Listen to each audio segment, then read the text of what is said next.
pirates, the Odysseus's, the people who we read about in the Iliad. And there they are, notice them, in all their virile, masculine, warrior mentality, while a poet is reciting while playing a lyre, possibly blind. That might have been Homer. Actually, it wasn't, we know.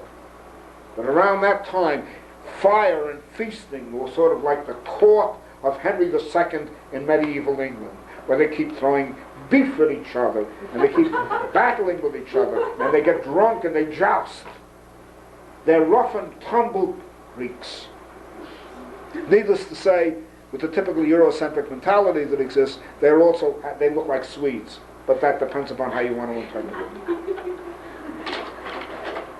And there you see the Acropolis. This is supposed to be a reconstruction of Agamemnon's so-called palace. Palace it was not. It was a palace plus a fortress plus a religious center. And down at the bottom, guess what you have? If you have an Acropolis up on top, you have a polis down at the bottom.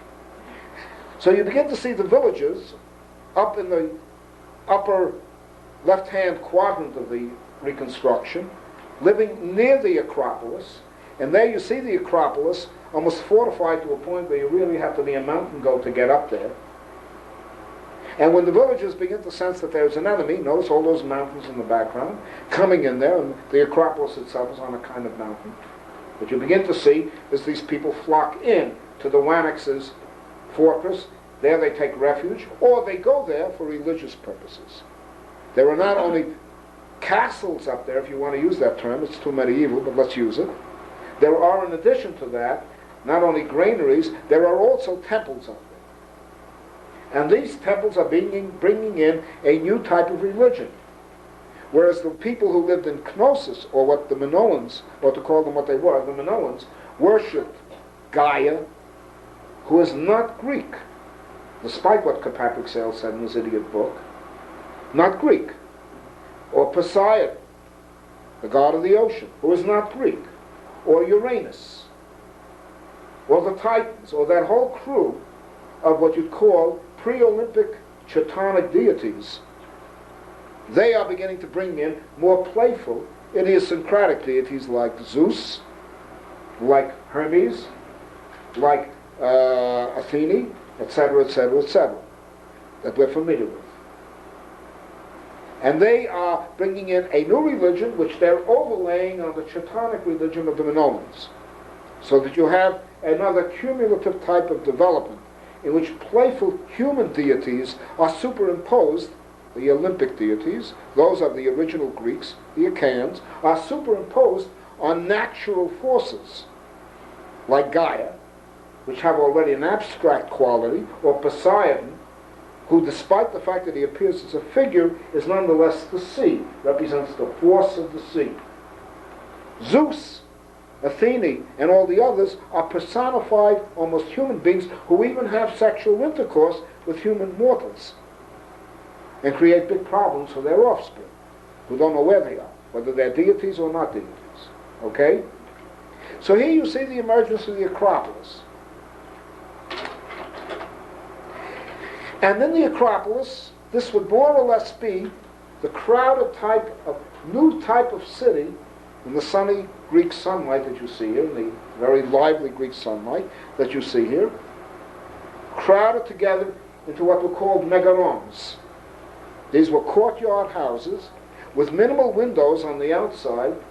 In fact, in ancient Greece, no windows on the outside, to keep out the heat. This is still the style in Moorish dwellings. If you ever go to Cordoba, for example, one half of the city is still Moorish. I'm talking of Cordoba, Spain. And as you walk through, you find no windows. But when you go into an interior, you find a distinct courtyard, and in the case of many of the Moorish towns, you even have a garden and a fountain. Here, they had an interior courtyard. And inside, often on a two-step level house, made basically of clay or brick, made of clay, you had a kind of internal dwelling in which you had a home controlled by the woman, the wife. You had weavers, some of them slaves, many of them daughters.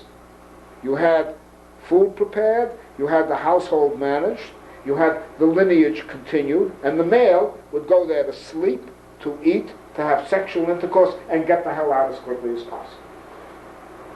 This was fundamental to the development of Greek civic life, not to stay at home. To stay at home was not simply to mingle with those inferior creatures called women, and who were not always that inferior. You know, they very frequently had a lot to say about the lives of their men. Socrates is notoriously, according to legend, had been henpecked by his wife, who kept on saying, what are you hanging around in the agora, which we will talk about shortly, or the agora?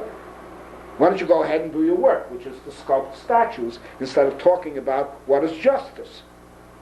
And she is notoriously supposed to have created the fear of Zeus in him, or Athene, or whoever you love. But this kind of very close living led to a great deal of neighborliness between the women and a great deal of interaction between the men. And none of this is truly spectacular. None of this is meant to suggest power. And in this respect, it begins to differ from the kind of cities you encounter in Mesopotamia and the cities you begin to encounter on the Nile Valley. And there you see what the Acropolis turns into after there has been an overthrow of control by the aristoi, or the aristocrats, the nobility.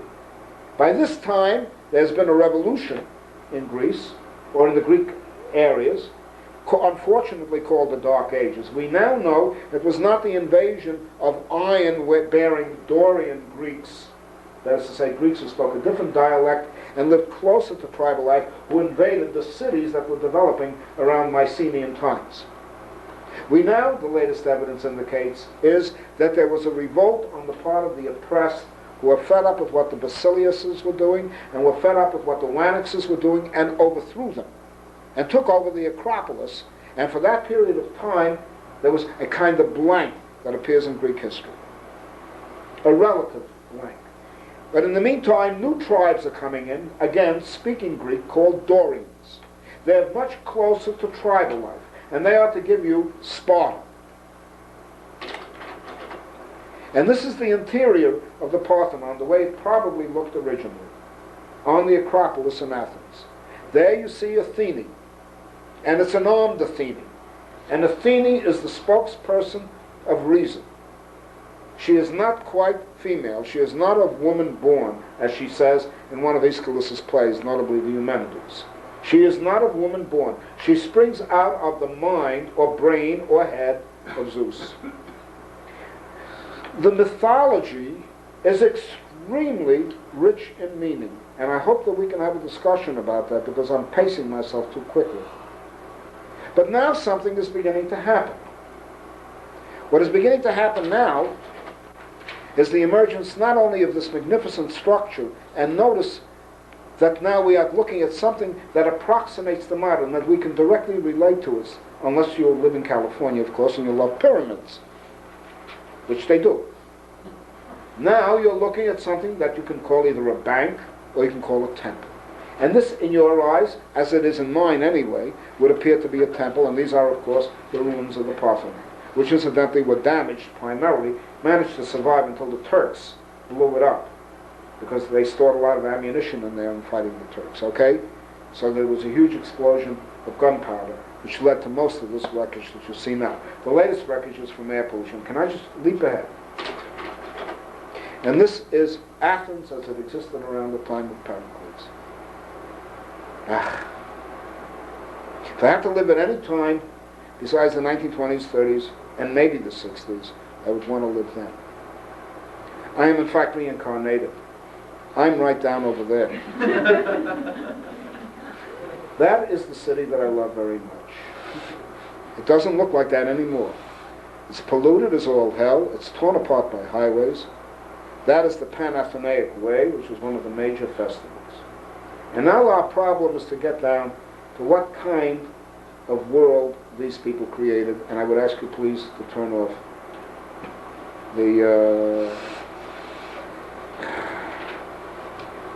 projector, and I have to do some lecture. Can I take a glass of water, please? Thank you. We're going to go back to that reconstruction. I don't want to move it because I want to point out certain sites that if I can only see, now they're all gone. They've been built up and they've been ruined. Okay? So the time is now 5 minutes to 9. Can I ask that we just take a 5-minute break and begin again at 9 o'clock so I can talk about politics and citizenship? Sure.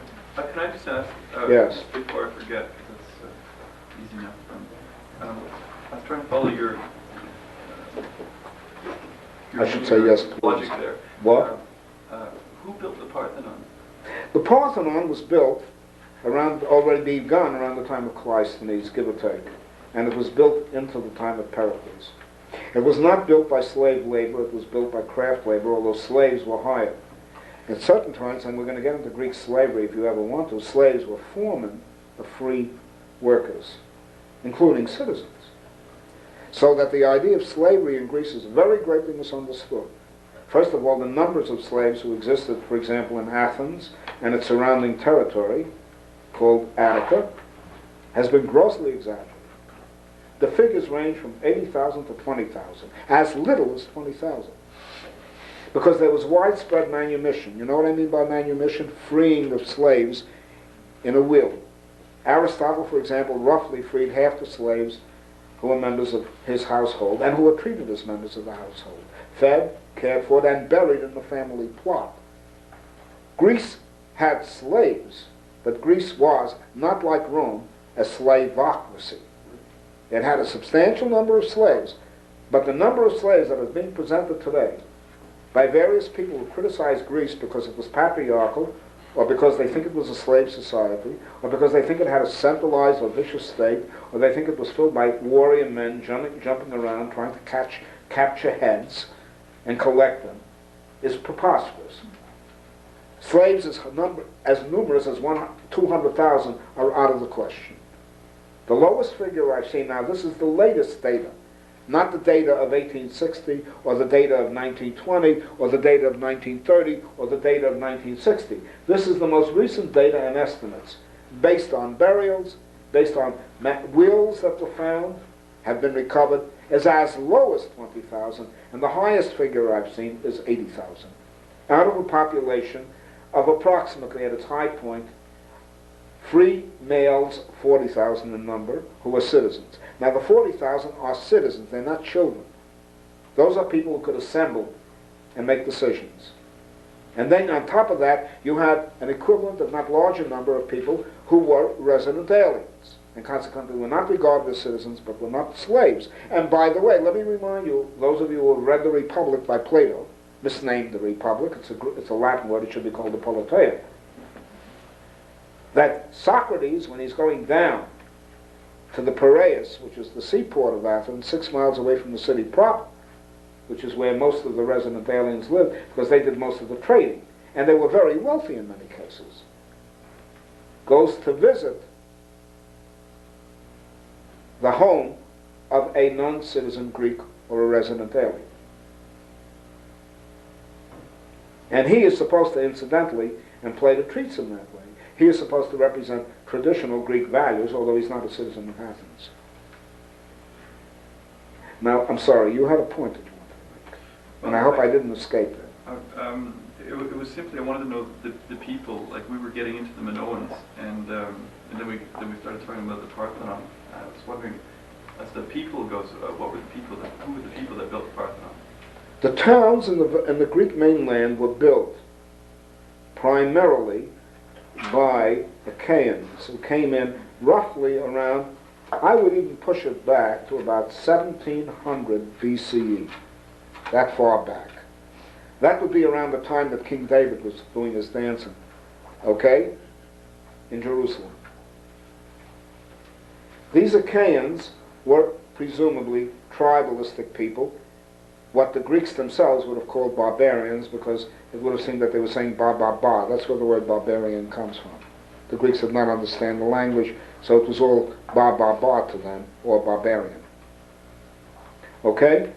And then from the south you had another cultural influence, and this was the Minoan peoples, who belonged to the more generic, ethnically speaking, dark-haired people of the Mediterranean basin, who are still very prevalent in the Mediterranean basin. You don't expect most southern Italians or of southern Spaniards, or people of North Africa, with few exceptions, that have blue eyes and blonde hair, except for Berbers. And Sicilians, incidentally, ironically, because of the Norman invasion, good old Frank Sinatra is called Blue Eyes. That's primarily because he has Norman blood. They took over Sicily. But by and large, and especially around that time, most of them were rather slender, dark people who would more or less look like what the ancient Egyptians looked like. They were brunettes, by and large. And they belonged to the basic Mediterranean stock from which the Hamitic and Semitic people came from. Whether they came from them or the others came from this stock is arguable. Their language is unknown to us because there has been, as yet, no decipherment of the linear A script, which is the one that they use. But there were already people who were capable of writing in a phonetic language. Not pictographs, but a phonetic language. In a shortened script. Do I answer your question? Thank you. So, we have about 2 minutes in which to take a break. I'm trying to cover a great deal of area. I hope that you appreciate that I have to move very fast and I have to speed rapidly.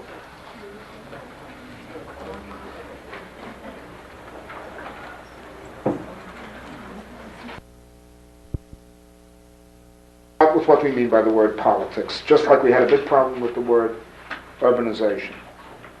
If you read Hannah Arendt, or for that matter, let me go even further. Let me go back 2,300 years ago. If you read Aristotle's Politics, you find out that there are two worlds in which a person occupies. A person occupies two spheres of life for Aristotle in the Politics. The first sphere is the family. For him, the family is a natural fact. That's where you reproduce, that's where you eat, that's where you sleep, that's where you discharge whatever you have to in the course of living, whether by one way or the other, whether by rear or front. That's where you might possibly, nip the cheek of the children. That's where you might give your wife a kiss on the cheek, and that's when you take off and you go someplace else. That's if you're a male. If you're a woman, you stay there practically all day and all night. On the other hand, as a woman, you may also go out within a limited area. If you are poor, you go to a large square, which is approximately, in the case of Athens, 35 acres in size. That's big. And that square, which formerly began as a marketplace, and also began as a place where people met to make decisions, was called, now you can argue about the pronunciation, but neither anyone who tells you one way or the other will know, because nobody knows how they spoke. The agora or the agora. That agora is that big central area that you saw right in the middle of the city, which people were marching out of. Lining the agora on two sides are arcades with pillars, and these were called the stoa, from which we get the word stoic. Now, the essence of Greek life was, above all, once the cities were formed, and even before that, to live out of doors. To go indoors was to fulfill biological necessity. And therefore, for Aristotle, the family and the household is the place where you are an animal. And not only are you an animal, there is no true law. Or to use the Greek word, there is no true nomos. What you have is a patriarchy, and that patriarchy is a monarchy. You are the lord of your castle, to use an Anglo-Saxon expression, by no means Greek in origin. So where your family is located, where you sleep, where you eat, where you reproduce, where you do whatever you do for biological reasons, is the realm of nature. And that is under the guidance of woman. This is not to say that woman is identified as such with nature, although that is argued. But that is the realm of the patriarchal monarchical.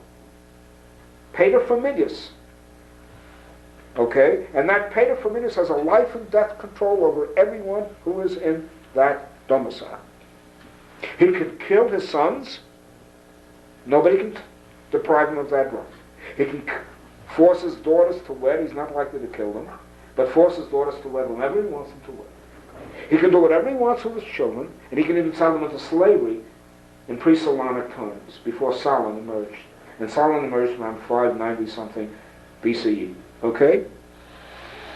You know the name Solomon, okay? I hope everyone does. Solomon was a nobleman, and Solomon was a man who was to begin to lay the foundations for political life in the Greek polis. So that is the realm of the male citizen. Peasant, doesn't make any difference. Nobleman, it doesn't make any difference. Basilius, when they had one, it doesn't make any difference.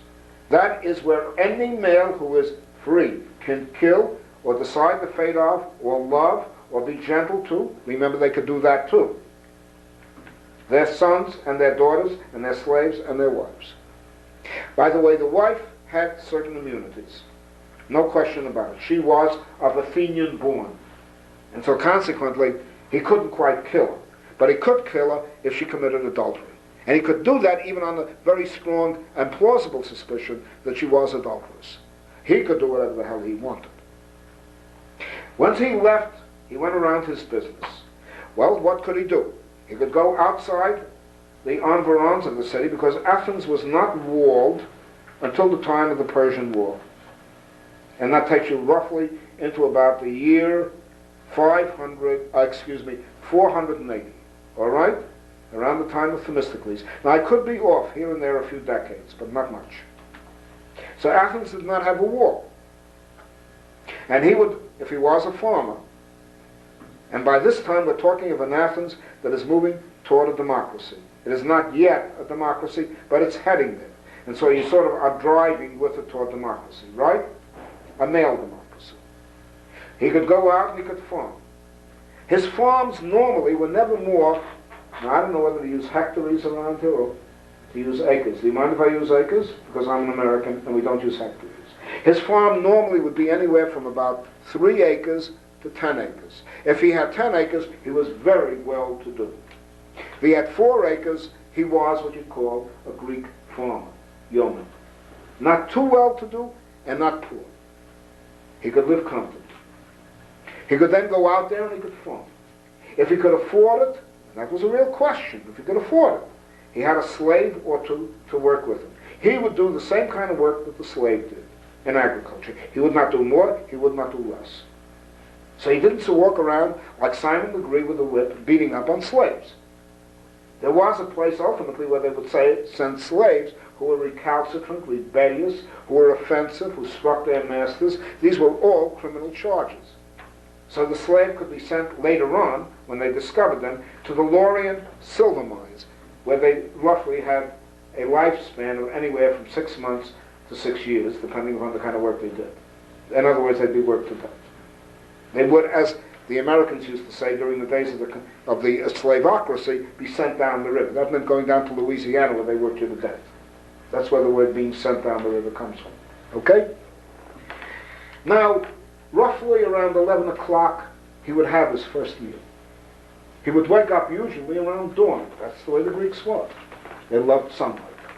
And as soon as sunlight began to appear, he wanted to get into it. And he got into sunlight, and he'd go home roughly around dusk, unless he was engaged in a symposium, which meant having a kind of discussion and having music played and having philosophical discourse. You have only to read Plato's Symposium to get an idea of what that way of life was like. He was not a drunkard. He loved wine, but he would mix his wine roughly 3 parts of water to 2 parts of wine.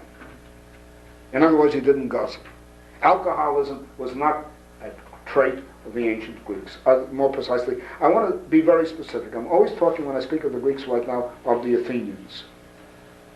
His major crops were olive trees, which took roughly about 12 years to mature, and approximately as much as 20 to 30 years to produce a really good crop. An olive that you could really sink your teeth in, as the saying goes, and that you could really press for oil. And his olive trees were spaced apart roughly 40 feet for each tree, 60 feet between rows. I'm giving you rough figures, okay? But allow me these figures. But that's more or less an account of what they did. And in between the olive trees, he might grow wheat, he might grow barley, he might grow all kinds of little goodies that he would eat. About 11 o'clock or 10 o'clock, he would go to his home. There, his spouse, as a good, obedient spouse, would have his food prepared. What do you think he would eat? Well, and this will amaze you, he would have maybe a small little fish, acquired from the Mediterranean. He might have some, obviously olives. His one great delight was honey, and his other great delight was figs, because they had fig trees on them. Wheat would be in the form of kind of like unleavened cakes. And then on top of that, he would have a simple salad made up of ordinary herbs. That might consist of his breakfast, and it might consist of the second meal that he had, which was roughly around supper time, give or take 6 to 7 o'clock in the evening, when the sun went down. It always depended upon what season you're talking about. The sun went down relatively early in the winter time, he ate earlier. The sun went down later, he ate later. So he ate twice a day. He usually was not fat. He was lean. And he took pride in it. You didn't have to be an ordinary farmer to live that way. The aristocrats, and an aristocrat owning big land holdings meant that an aristocrat owned 10 farms like his. They didn't have great big plantations. It would have been virtually impossible to do a thing like that in an area as mountainous as the Greek mainland and the islands. So, with that and a very simple dress, the equivalent virtually of a bed sheet with a few kind of, folds in and out, which he might sleep in sometimes. He would go home, and if he wanted to really get himself clean, he didn't know what soap was. But he loved to be clean. He loved baths. So you know what he'd do? He'd try to clean himself with what? Olive oil. And if finally he began to stink, he had his body perfumed. On the other hand, if he went fishing, he really got washed without even knowing it or particularly caring about it. On top of that, his main fascination, when he had the chance, and he gave himself as much chance as he possibly could, was to go to the main town square. And that main town square was called the Agora, or Agora. And there, all kinds of things were going on. There were jugglers. There were all kinds of people selling things. There were peasant women coming in from the countryside, and women of the lower classes were permitted definitely to leave their homes and to go in and market goods. And there were all kinds of people talking, little groups of knowledge for, and the favorite subject that they all had was not philosophy, it was politics. Gossip was the ferment of Greek life, and it was wonderful. They wanted to know everything about everybody. They wanted to know, the first thing they would ask of anybody was not how much money you were making, because it didn't make any difference. You could not, for the most part, around the classical Greek democracy, give or take the year 486 to 450, or 420, in that period, particularly where the democracy flourished until the Peloponnesian War began to place restrictions on it, you had this isonomia, as the Greeks called it, or equality. And you couldn't tell, and this vexed the Romans when they conquered Athens, you couldn't tell a slave from a master. And in Aristophanes' comedies, it's usually the slave who comes off better, like in Moliere's comedies, the valet comes off better than the master. Usually a kind of playing trick and being canny in dealing with the master, who's either being cuckolded or being cheated or whatever you like. Aristophanes loves these characters. So you'd have that kind of life. And the one thing that utterly fascinated him was a thing called politics, namely how to manage the polls. And there's a reason why. Because I'm going to take the Greek political structure without going through the history, the development of that structure at its high point. Namely, let's say around the time of Pericles, or more precisely with the death of Cleisthenes, before Pericles even asserted himself fully or began to assert himself. Pericles was nothing more than a general. Because the way the Greek political structure, again, I'm only talking of Athens, you understand this. I'm not talking of Sparta, which had a very different system, although it had certain similarities. In Athens, the Greek political structure, and this is finally politics, was as follows. The Greek political structure consisted of the fact that roughly a minimum of 1 every 10 days, and often more often than that, and usually more often than that, all the citizens of Attica assembled on a hillside, everything being done in the open air. Usually, very seldom being done indoors. Usually in the open air. Maybe a symposium would be conducted indoors. But above all, the women would have to get out of the way, and then they would bring in what they called hetairai, who were not really prostitutes, but who were women who, in a sense, had separated themselves from their gender, the household notion of their gender, and had more or less become women who were regarded as very broad, very knowledgeable. In fact, Pericles' speeches, some of them were written by the heterae with whom he lived, who later became his wife. Some of the most outstanding speeches that he did to live. So the story goes. So women, depending upon what their position was vis-a-vis the household being the realm of the social, the place where you did the things in order to live. The household being where the children and the wife and the slaves were, where you slept and where you ate, where you reproduced, and including the farm that you worked if you were a farmer. And most Greeks for a long period of time were primarily farmers, yeomen, owning their own land. And that was the realm of the social. That was the realm where people engaged in sociality on a biological basis. There it was not reason that ruled. That's where the natural facts of life occurred. Feeding yourself, feeding the community, natural. Having children, natural. Having a wife, as the Greeks saw it, natural. Not as I see it, but as the Greeks see it. All of these details that make up survival, that make it possible for you to live, belong to the realm of the social. The next realm was the political, and that was very sharply demarcated from the social. And the authentic realm and space for that was what you would call the town center, or the agora, with its colonnades or arcades called the stoa, and with all kinds of temples there, altars and whatever you like, but generally enough space in those 35 acres for thousands of people to collect at different times of the day or the week. And initially being the place where all male Greek citizens who were of Athenian born or had been conferred, who had gotten citizenship, because you must bear in mind that citizenship was not a difficult thing to get between the time of Solon or even earlier and the time of Pericles. It was Pericles who restricted citizenship very sharply to people who had to be of Athenian ancestry, both in terms of mother and father. Otherwise you were not a citizen. That didn't mean you were a slave. You could be a free person. You could engage in trade. Trade was frowned upon. Not that Greeks didn't trade. Not that Greek citizens, now I have to start using two words. Not that Greek citizens didn't trade, they did trade. But they mainly traded through intermediaries. And these were mainly the resident aliens who formed a very substantial portion. Okay? The slaves were basically limited in number. And basically they were domestic or they were co-workers on a farm. They were treated with a decent amount of kindness, or let's say humaneness. This is, by the way, in sharp contrast to the Roman world. And so you did not have quite the slavocracy that everybody believes. It is now also becoming increasingly evident that you didn't need slaves in order to engage in politics. Because Greeks limited, and this is terribly important, very important in forming an overall conception of politics, Greeks built their idea around the notion of paris, or limit. Thus, their meals were very simple, their clothing was very simple, the megaron was their homes were very simple, their architecture was exquisitely beautiful, but fairly simple.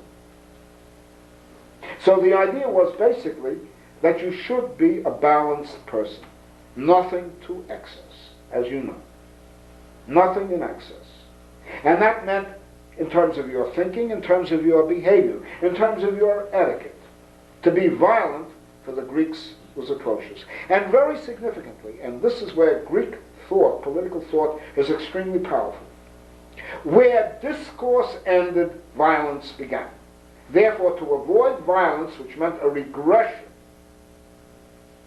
to the biological and beast world, or the barbarian world, you talked. And talking was synonymous with logos or logic. Reason. In fact, the word for word is logos, speaking, and the word for thinking is also at the same time logos. So reasoned thought was the way in which you contained a certain balance between people that made it possible to avoid violence. And violence represented in Greek thought disorder. And disorder was the worst thing that you could possibly have. So order, or cosmos, was the ideal through conversation, through dialogue, through discourse. And therefore, the best way you could have discourse was by meeting in an assembly and discussing what you wanted your polis to do, what policies it was going to follow. So for that purpose, by the time Pericles came around, and as I told you, they loved to meet out of doors and do everything out of doors, they were extreme extroverts. They sat on a hillside after the walls had been built, after the Persian War, but on a hillside called the Pnyx. And there they congregated from all over Attica, whoever could make it.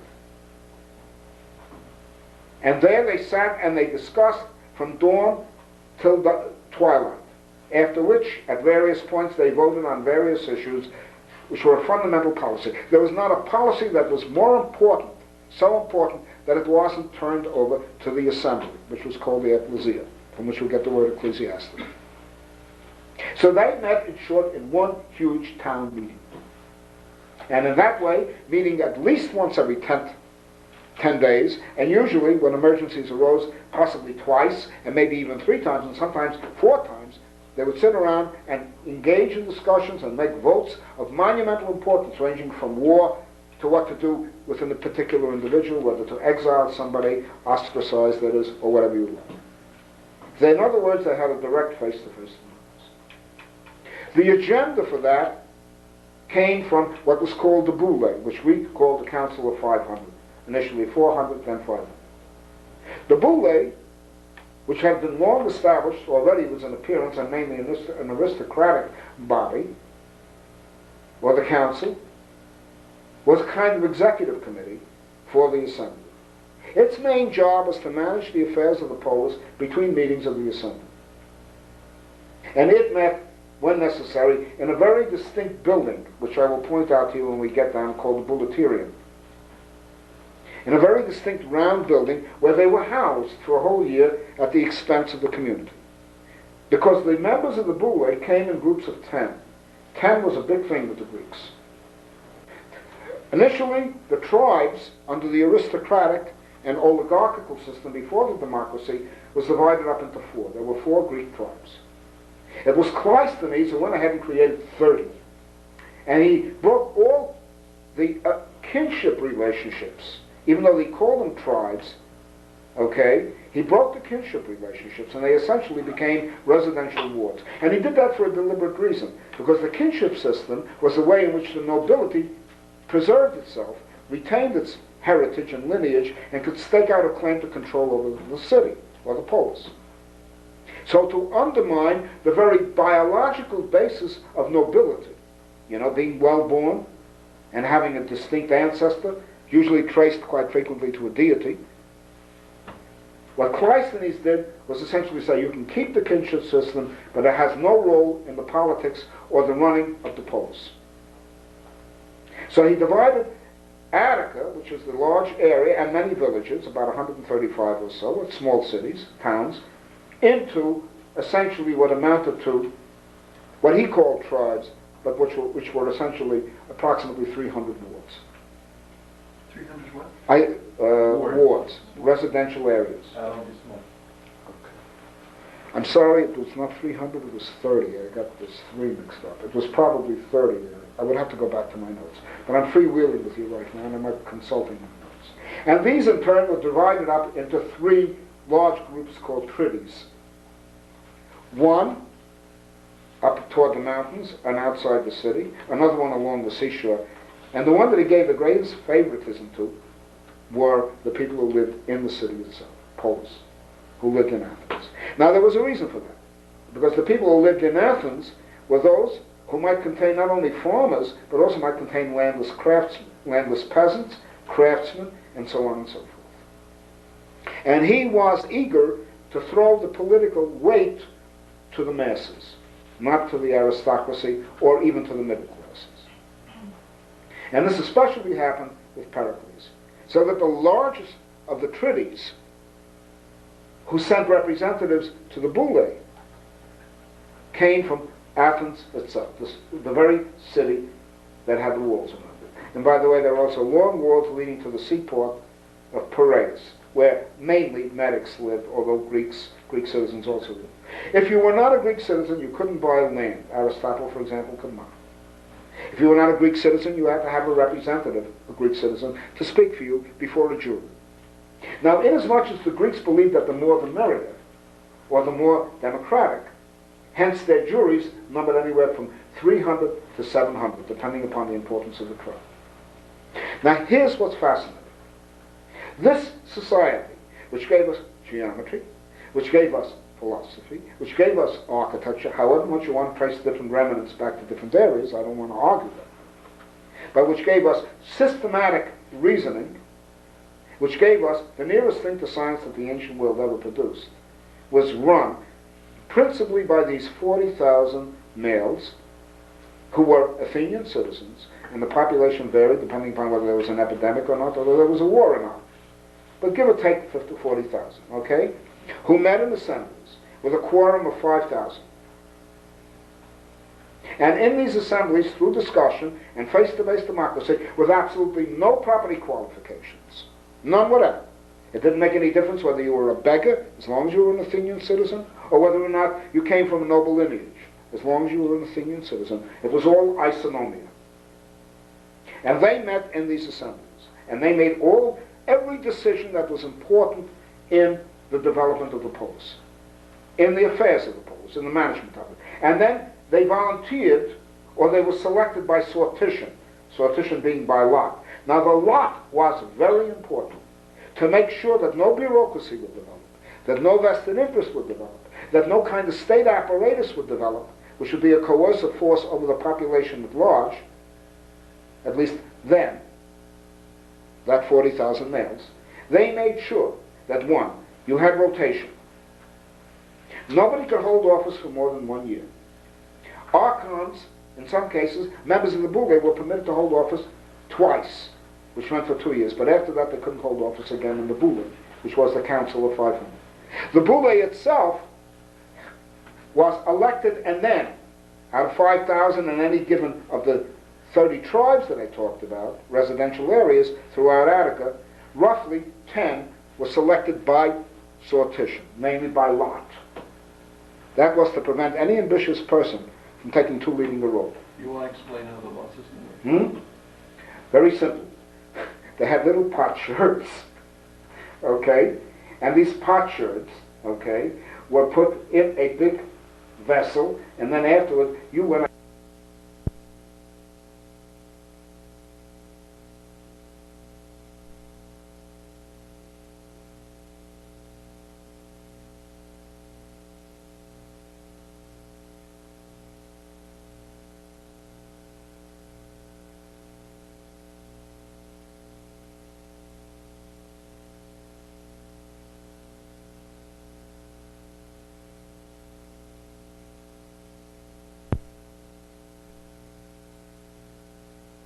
that had a constant place in the Boule.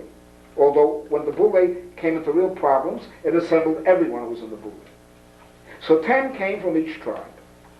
And that finally led, it should have led to 500, or it was more than 10.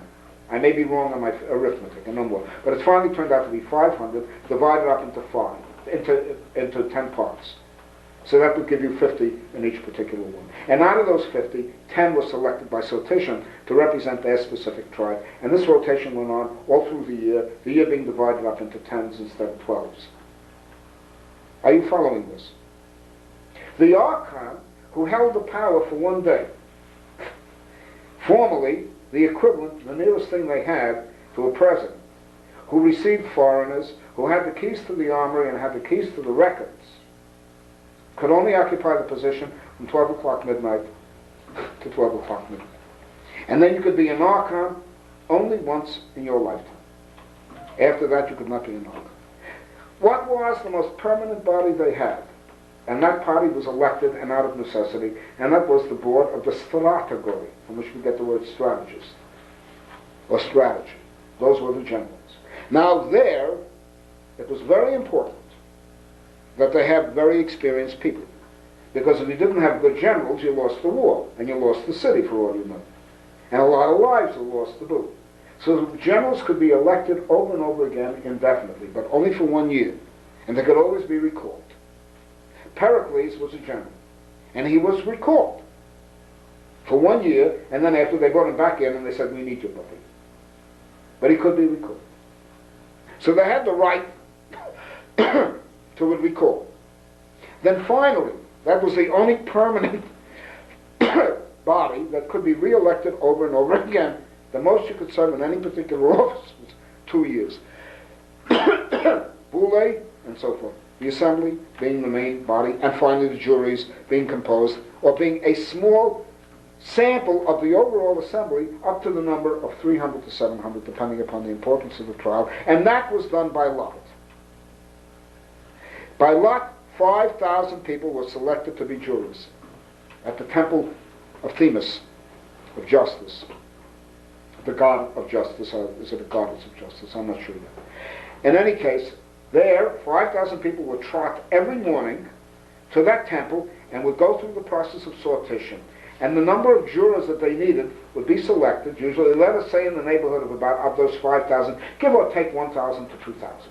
The other 3,000 would go home. And those people would be paid for that one day. Finally, to encourage poor people to be able to come, who had to work perhaps during meetings of the assembly, they gave pay to anyone who had to take a day off in order to attend the meetings of the assembly. So that if you attended the meetings of the assembly, and certainly if you were a member of the Boule or the Council of 500, or you were a juror, you got paid for that one day, at a very reasonable rate of pay.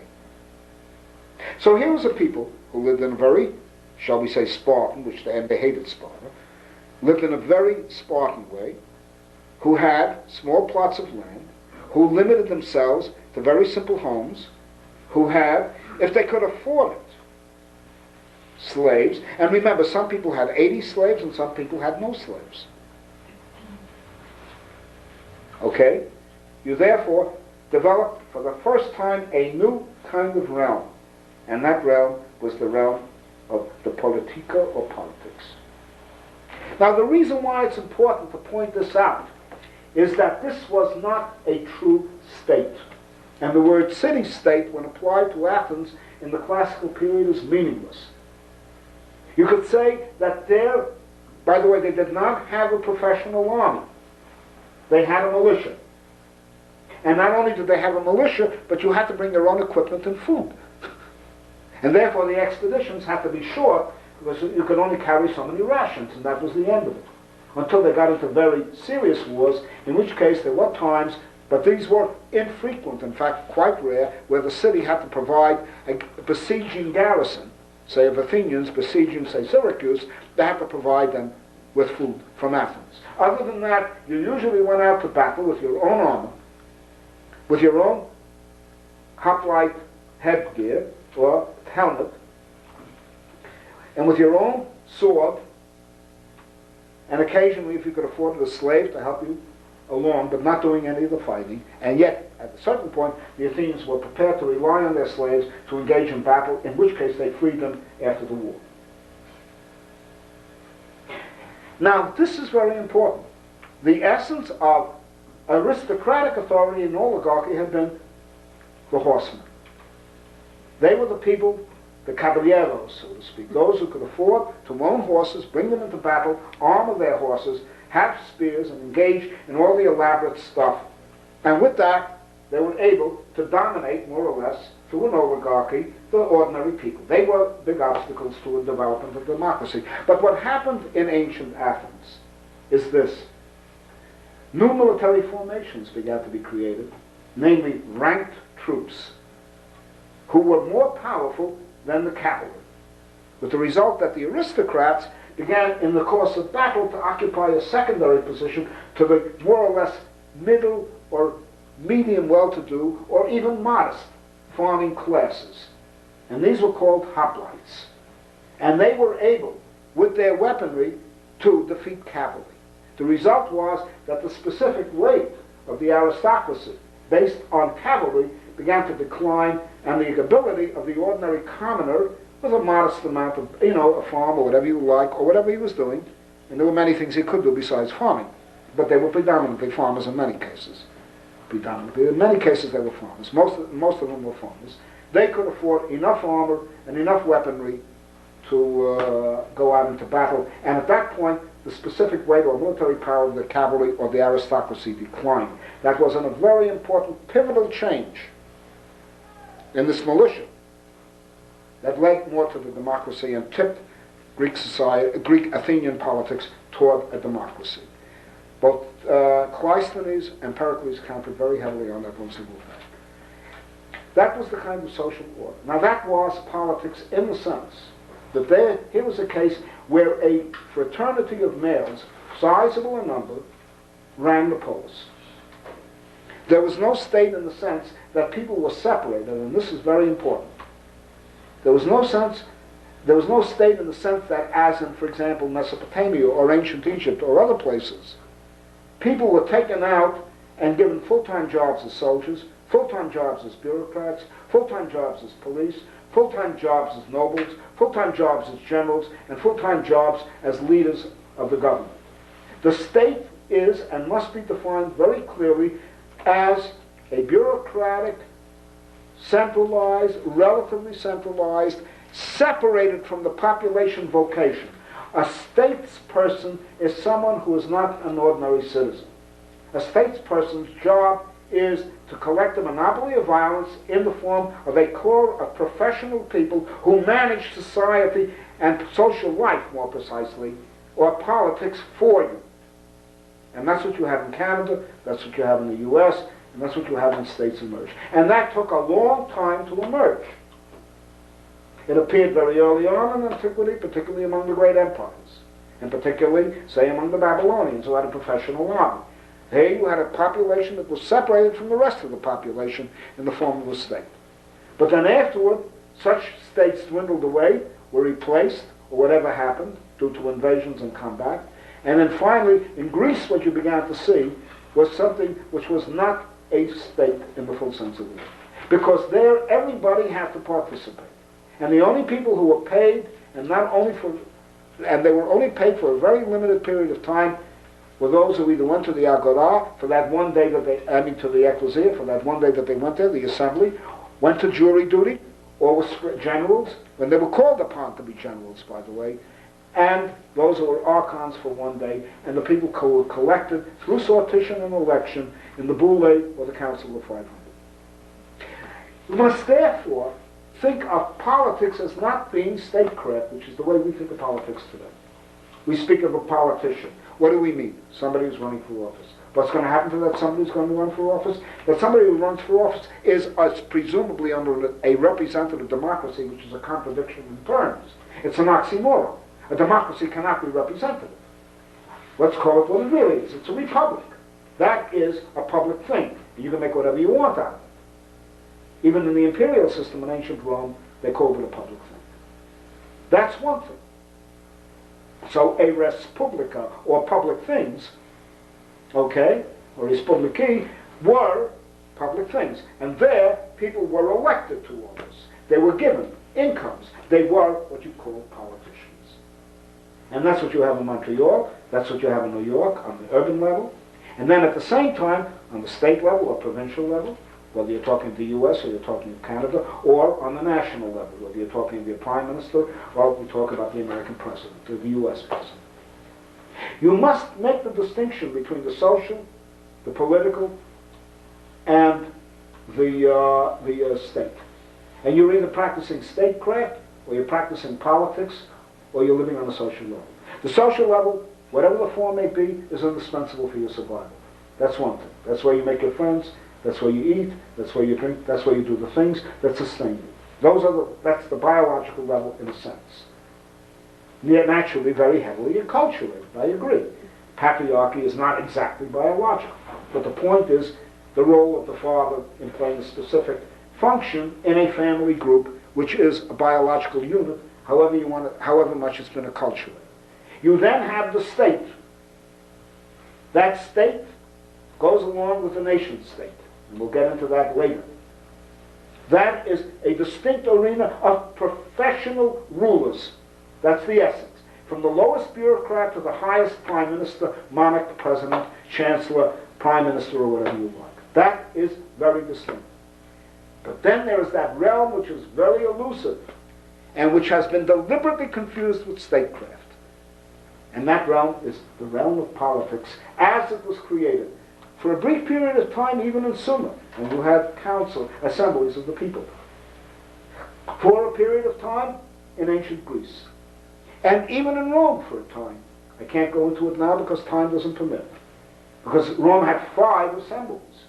But by the way, the most important assembly was the assembly of the plebes, in which anyone who was a patrician was excluded. And I may tell you, one of the most important battles that occurred in Rome was the struggle on the part of the 2 brothers, the Gracchi, to try to take the power away from the Senate, which was a typical noble oligarchy, and turn it over to the assembly of the plebes. And they were murdered for that, both of them.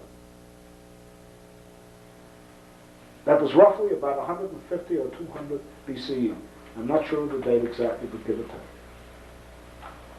Now, here is the important thing. Greece could easily have turned into a republic. Athens could easily have turned into a Rome. But something amazing happened in Greece, and I want to conclude on this. That after a tremendous amount of fraternal, let's call it fratricidal fighting, in which Greeks were sold into debt slavery before Solomon's time, in which Greeks were losing land, Greek farmers were losing land, in which the country was on the point of civil war, they singled out a guy called Solon, roughly around 590 BCE. And he sat down and he began the beginnings of this process. It took a long time because Cleisthenes begins to appear around 403 BC. So it's roughly about 90 years that you go through this transition from what is a relatively privileged type of democracy, if you want to call it that, or the privileged form of politics, into one that now becomes extremely democratic so far as male citizens are concerned. And that transition is something I couldn't possibly go into, although I have wonderful pictures to show you and all kinds of things, because it will take me hours to do. I must summarize it for you. But I must make this distinction. If we do not make a distinction between the social, the political, and the state, we are in a state of complete confusion. Aristotle didn't have to make that distinction because they did not have a state in the real sense of the word in Aristotle's day. People were not to be paid for government. They had assemblies, so the people got it. And the only pay they got was for the one day or so that they did a job, or if they happened for 1 year to be in the boule, and they couldn't return again, only twice, and then after they couldn't return again. It's even believed that Socrates held the job, possibly of an archon, which meant the highest position you could hold, but you could only hold it for 24 hours.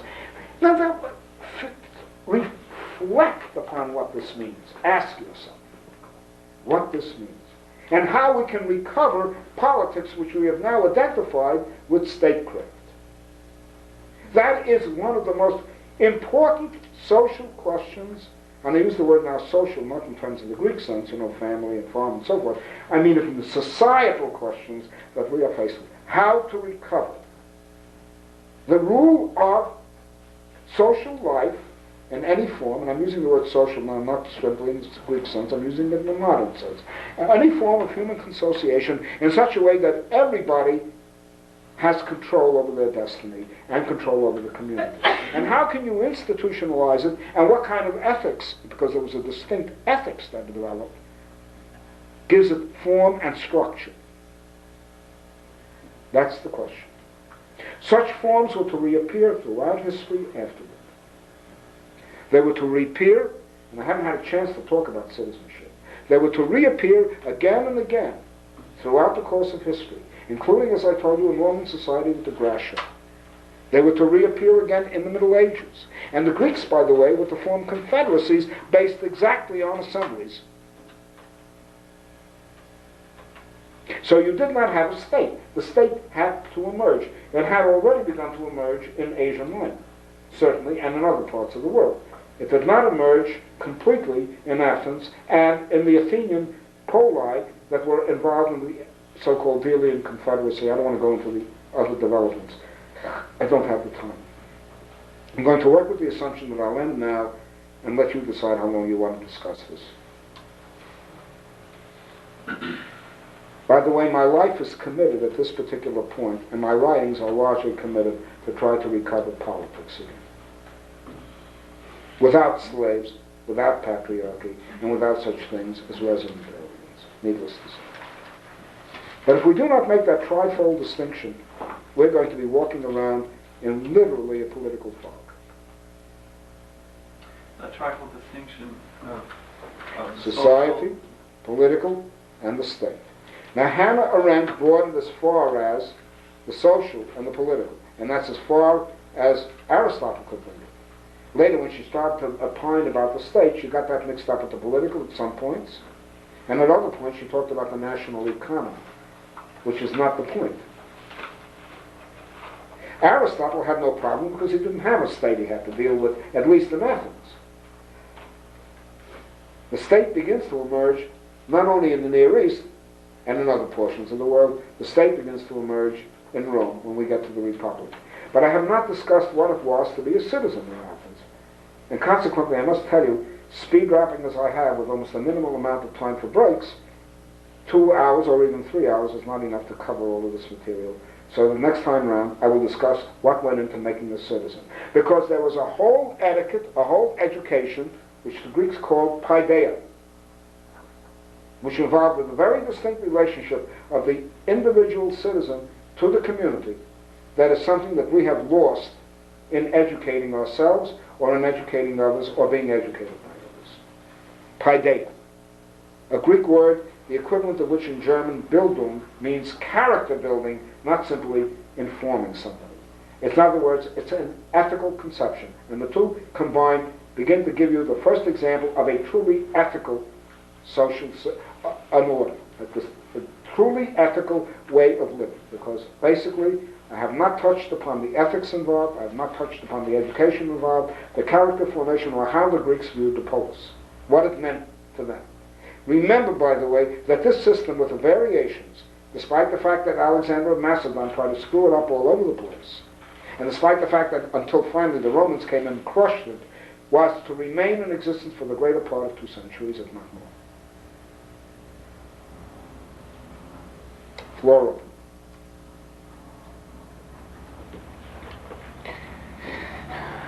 By the way, it's a thrilling notion from my point of view. If we can recover that, then we'll become truly human. Right now we're less than human. Yes, please. Well, from your survey, in the span of space and time, it seems like this episode is really speck. Is what, please? It's a very tiny part of history and a very tiny geographical part of the world under very specific conditions. And like, for example, didn't Aristotle say that a polis could only be up to 25,000 population? He put a limit of that order. Who did that? Was Aristotle? Aristotle more or less decided, not even 20,000, less. Less than 20,000. Yeah. But that was called the optimal level. The Athenians numbered approximately several hundred thousand. And they did it with several 100,000 people. That was for Aristotle, who incidentally did not like the democracy, you know that. He was hostile to the democracy. He wanted what he called a meritocracy, what we would call a meritocracy. He set that limit. Plato said 5,005 for mystical reasons. I'm serious. He was a Pythagorean, but basically, and he said 5,005. Because that was a kind of magical number. You could take all What kinds was of the point you were trying to get at? The point is, how can you hope to recover politics, given how specific and exceptional these circumstances of ancient Greece in a very brief period of time are? I don't know what a brief period of time means. If you mean World Watch Institute has given us 40 years in which to survive, now I don't know what we can recover, period. The question is, what do we want to strive for? That's what I would suggest. If we permit things to exist the way that we are, then maybe we only have 40 years left. Excuse me, I can't see you. Your head's walking. Thank you, very kindly. You see, we may have only 40 years in which to, prepare for our suicides. That's a separate question, like on the beach. But the truth of the matter is that, first of all, the Greeks probably had a population, Athens probably had a population, if you include Attica, which was no bigger than Rhode Island, roughly. I don't know if you know the size of Rhode Island, but you can walk it. in about 24 hours. And now you don't have to be that brisk at doing it either. Attica was small. And the second thing is, in fact, you were expected to walk to Attica if you didn't own a horse. I mean, to Athens from Attica. Now, the thing is, basically, to answer your question very frankly, it remains to be seen whether or not any sizable groups can form something resembling the kind of structure that they have. Actually, in history, cities that approximated 1 million people did develop such structures, and they were later crushed, defeated. They reappeared in New England in the form of town meetings. As late as the 1850s, when Boston was already a big city by world standards, not only American standards, they went ahead and they established their assemblies, their town meetings, on a ward basis. So they had 7, 8, 9, 10 wards, they had 10 town meetings. So there are ways to decentralize institutionally, even though you may not yet have decentralized physically. You see what I'm saying? In Paris, as I will go on if we have the time, and show you how the sectional democracy developed during the French Revolution in 1793, and you'll see that there was such assemblies. Or you may decide that you're going to have councils which are under the control of assemblies in larger cities. Those are arguable areas. But that it can be done institutionally is not the same as whether it can be done physically. You can have 10 million people in a city, but you can also have 5, 20, 10,000 assemblies or councils, and you can confederate. And I can show you exactly how you can do it on a chart or a map. Can you confederate without what? Can you confederate without going into without building a state, without building a professional? Without building a state, yes. Yes, you can confederate. By the way, the Swiss did that for a period of their history, and they weren't the only ones. Such confederations were to appear through the Middle Ages. The Greeks, in turn, and I haven't gotten into that, actually were able to take about 7 or 8 poli and form them into a confederacy. And would you believe what they demanded? That all the members, citizens of all the 7 or 8 poli, which were sizable, come together and walk over to one poli on a regular basis to hold one great big huge town meeting. They call these things sympolitia. And there were several of them. We don't have enough information, but we do have information that they did exist. When you look at today's society in the States, I would like to know if you see a trend towards the recovery of the politics, and whether it would necessarily be beneficial when you look at this new and very well-financed, very well-organized anti-environmental movement that goes under the cynical name of wise use movement. Would it be really a good thing? To re-establish this confederated type of assembly or councils? Yes, I think it would. I think we have no other choice, or else we're going to have something approximating an ecological dictatorship. You know, there are outstanding people like Rudy Barrow who are suggesting that we have to establish a kind of centralized state in order to manage the ecological crisis. And he doesn't follow through the consequences, even after having been jailed by a centralized state in what was formerly East Germany. He doesn't follow through the logic of what it means to have a centralized state. But it can work both ways. It can work in a backlash against the environment. And that's what I see happening now. Well, that's the thing that we have to explore. I wish we had more time. I wish we could lop off a section and do nothing but talk of this discussion, or at least have a minimal discussion. Take it up to a certain point, and then after begin to explore it. But what I am trying to do is show you that this thing did occur. And whatever you want to call Western civilization, whether you like it or you don't like it, or you want to attribute it to different parts of the world or not, the fact of the matter is that what finally came together in a coherent form, in the form of science, mathematics, philosophy, architecture, and the rest, occurred under a democracy of this kind. And that's because these people were, to a very great extent, empowered. They were terribly empowered. They were outrageously empowered, in a sense that most of us find it difficult to understand. And to respond to your question more directly, or possibly another one, the moment we forget that politics does exist, that it is not the state, and it is not the social, in the domestic, personal, economic, whatever you like sense, the moment we forget that notion, then we will have forgotten what it is to be free.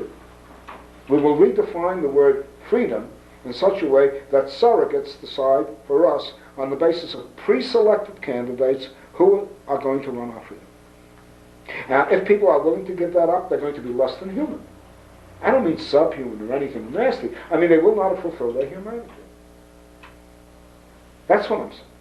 Yes, Paul. You said that there existed a marketplace in Athens at this time. Is this the same sort of marketplace that you're talking about, the city, urbanization of the city? Is this the same sort of concept? No. By the way, this raises a very important point which I have not covered, and I'll be very brief in trying to cover it like I have been about almost everything else.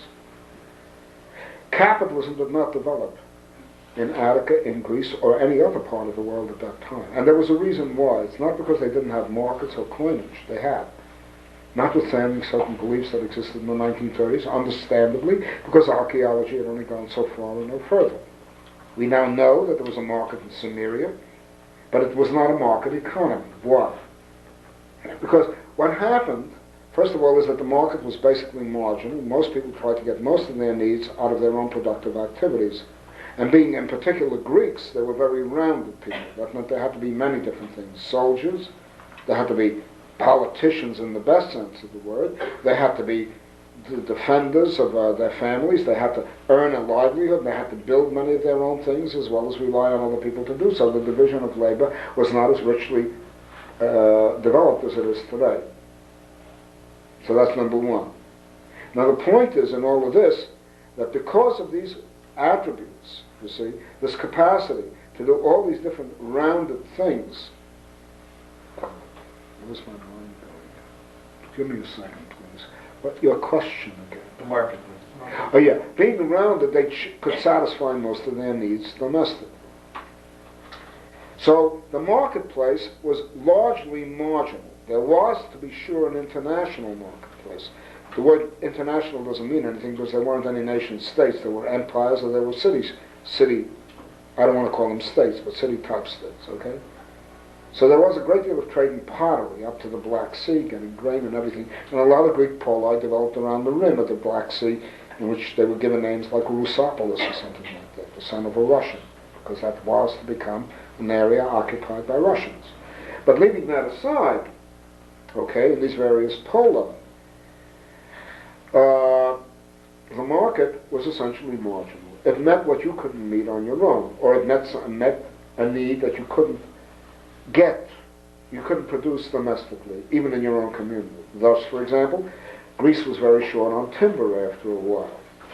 So it would have to buy the cedars of Lebanon. So it would have to trade with the Phoenicians, who at that time occupied Lebanon, or to pick other areas. And a good deal of its wheat had to come from the Black Sea area because Athens and Attica in general did not have sufficient land to provide the amount of wheat needed to sustain populations of all kinds who lived in Attica and especially in Athens. All right, so consequently there was a market. But this is terribly important. At no time was it the predominant tendency, whether people who were industrially involved, that is to say in making vases, or making daggers and steel and swords and armor, was it regarded as a desideratum, as desirable, to take the profits and put it back into the business. Not that some didn't do it, but most didn't. The main goal was to buy land and to retire and live like a gentleman. And this was to be a tendency right up to the early development of capitalism, although there were continual breaks in this tendency, such as northern Italy among the Italian city-states, and they were states, or such as among the Flemish states, you know what I mean, in what is now northern Belgium. But the tendency, and the overwhelming tendency, was for any merchant, or anyone who even remotely approximated a manufacturer, and that usually meant a small craft thing, to go ahead and take the profits, such as they were, and not invest them in the business, although some did, but to invest them in a fund where they would finally buy land. And then finally to retire on that land, and if possible, to get the esteem of owning land, whether you were a farmer, which was regarded as the best kind of work to be done, or whether or not you were something of a well-to-do landowner, which usually meant you owned about 14 acres of land, or 15 acres of land. There were no plantations in Attica except maybe here or there. But that was not a plantation slave society of the kind that finally emerged in Rome, namely the latifundian system which the Romans had borrowed from Carthage, namely the use of gang labor slaves such as the American South had in the harvesting and planting of cotton. Does that answer your question? So the market was marginal, and more important than that was that if you were anything resembling a capitalist, you did not reinvest it normally into the business. You saved it up to buy a chunk of land on which you could retire with all the respect and all the prestige that went with the ownership of land. You must know that for thousands of years the ownership of land was the main mark of prestige. Not the ownership of a business, the ownership of land. So I'm not sure I understand the reason why, being that the conditions were set up. You don't. And the reason why what, please? Why capitalist type of practices weren't flourishing more at the time, outside of a historicity of land being more prestigious, perhaps? There were capitalistic practices between, you know what I mean, either poli or capitalistic practices between empires. And by the way, these capitalistic practices were very limited. Again, the goal of the merchant, in most cases, or the manufacturer, was to buy land. Now you ask me why. There's a good reason. The whole culture was oriented against acquisitiveness. Acquisitiveness, yes. The object basically was the typical tribal idea of disaccumulation. That is to say, if you look at and read the Odyssey, what Ulysses, or Odysseus does actually, is go around collecting gifts. And he gives gifts.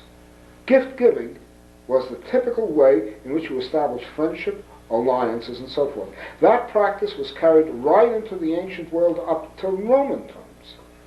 And even well into Roman times, and into the Middle Ages. And the tendency was to gain prestige by giving things away, rather than accumulating things. Crassus, who was one of the great accumulators, you know Crassus and Pompey and Caesar, like the gruesome threesome of toward the end of the Roman Republic, had a terrible reputation for being acquisitive. He was a real estate agent, and he built many of the buildings that crashed and collapsed in ancient Rome. They usually went up as high as 5 and 6 stories. They were tenements. And he was notorious for that. And if my memory is correct, he was forced to drink, when he was captured, molten gold to show contempt for his practices by either the Persians or whoever it was who captured him. In other words, to be acquisitive, not to be generous, and not to spend, was regarded as heinous. It was regarded, at worst, in tribal society as literally demonic. In the more civilized world, and I use the word civilized in terms of a city culture, it was regarded in those periods of time as being contemptible. And Crassus was viewed with the utmost contempt. If you ever read Plutarch's biography of him, you'll find that to be the case. I cite him as an example of the nearest thing to a capitalist that was being produced at that time. Is it possible that they understood the psychology, the long-term effects of this practice? I wish I could understand exactly what you said. Is it possible that what? The people at the time would understood the psychology of this capitalist process if it were supported by the community. In other words, psychology, what I'm referring to is like accumulation and greed and protectivism and all that stuff. They despised it. Yeah. They literally despised it.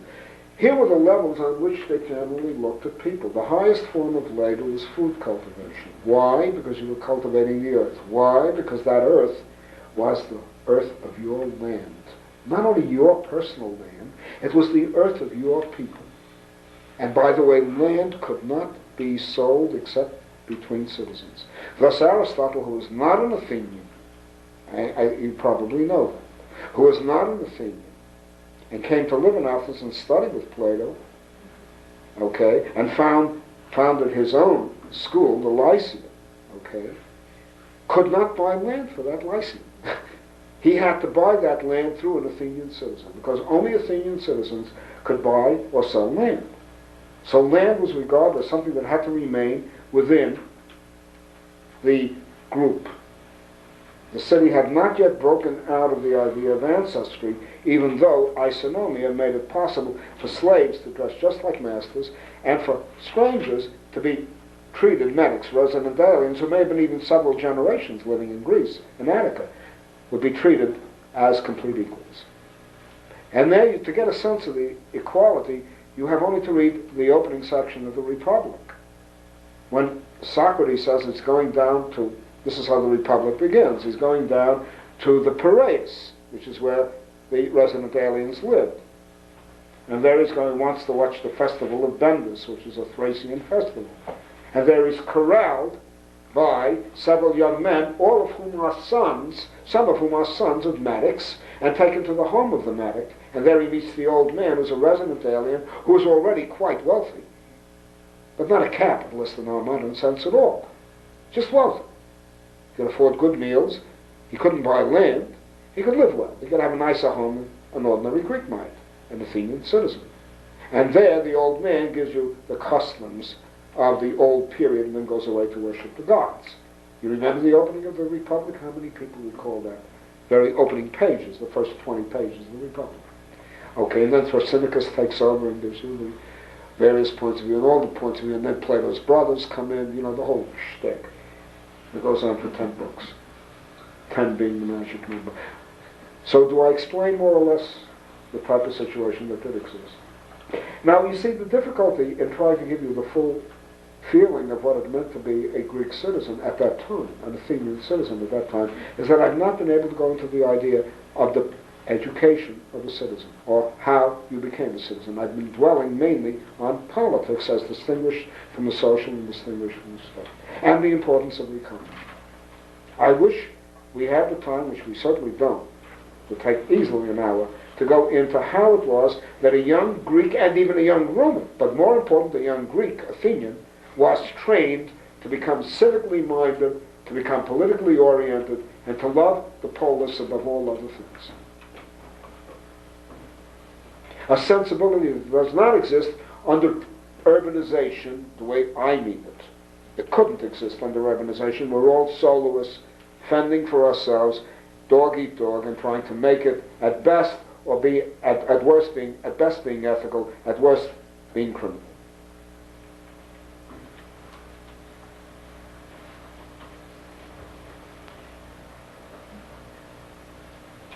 One more question. Please. I'm just wondering whether it's by predilection or just because of time constraints that you have not spoken about religion in... Oh, I could. I told you that was Well, part of the yes. education.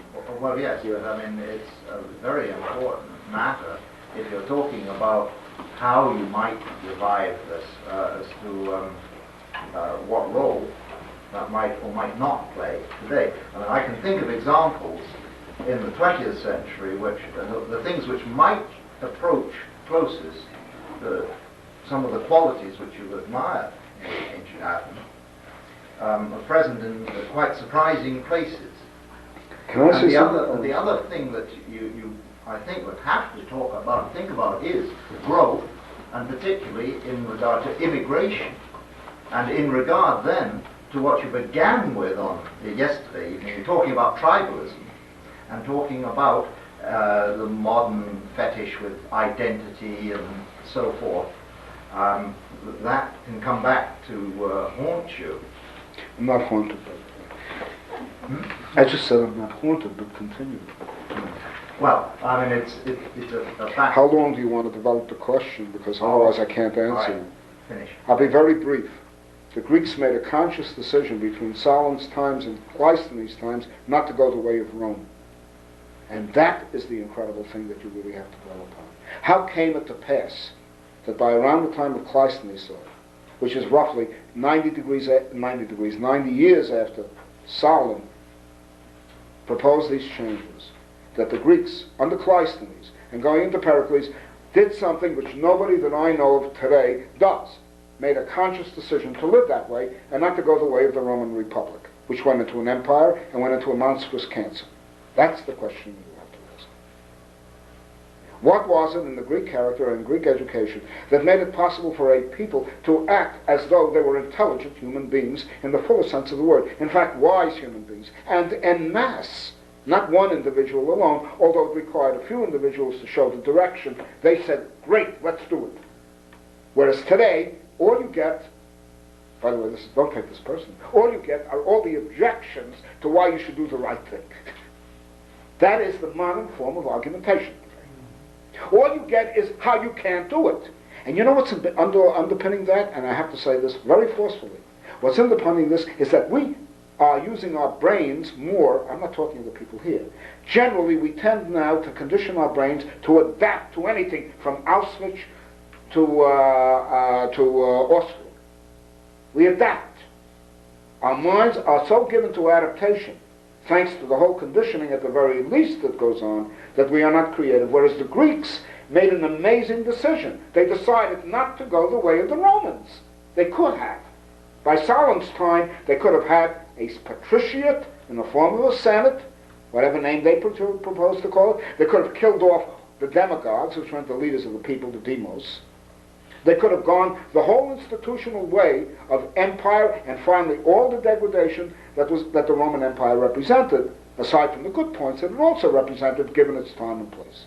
They didn't do that. Instead, they decided to maintain the human scale. They decided to act rationally, leaving religion, not forgetting religion, but acting rationally.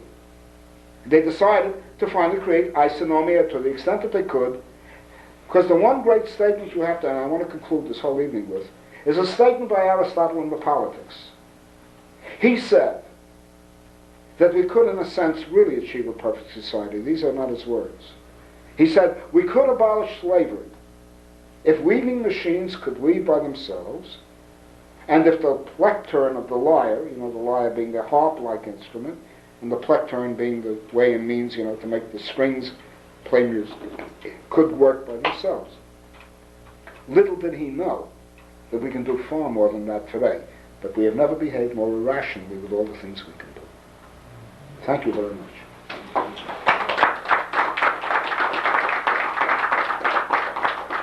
I'm sure next Monday, many of these themes are going to come back again.